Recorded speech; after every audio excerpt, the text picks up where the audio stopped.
आजी तुम्ही नवीन वर्षाच्या सगळ्या शुभेच्छा का देत आहे? आपल्या नवीन वर्षाचा 1 जानेवारी पासून सुरू होते. हो, तर आपण 1 जानेवारीला हॅपी न्यू इयर म्हणतो ना. जानेवारीच्या प्रश्नाचे उत्तर सुरू. मी तर चालले श्रीपाल करायला. मी पण चालले. आजी तू आमच्या प्रश्नांची उत्तर दे ना ग. आपण नवीन वर्ष का साजरा करतो? मुलांना इंग्रजी म्हणजे तुमचं म्हणणं अगदी बरोबर आहे. आपले नवीन वर्ष 1 जानेवारी पासूनच सुरू होते, पण ते असते इंग्रजी वर्ष. आपले हिंदू नवीन वर्ष तर आजपासूनच सुरू होते. आजी आम्हाला काय कळत नाही, 2 वर्ष कशी काय?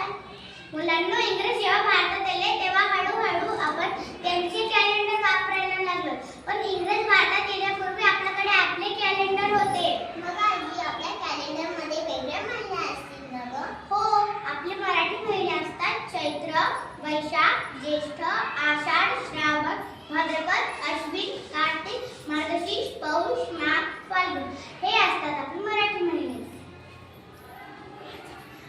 आज नवीन वर्ष सुरू झाले, मग कोणता महिना असेल बरं?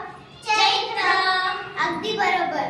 चैत्र महिन्याच्या शुक्ल प्रतिपदेला गुढीपाडवा साजरा केला जातो आणि याच दिवशी ब्रह्मदेवाने सृष्टीची निर्मिती केली होती. आई आज नवीन वर्षाची सुरुवात झाली, पण गुढी का उभारली जाते?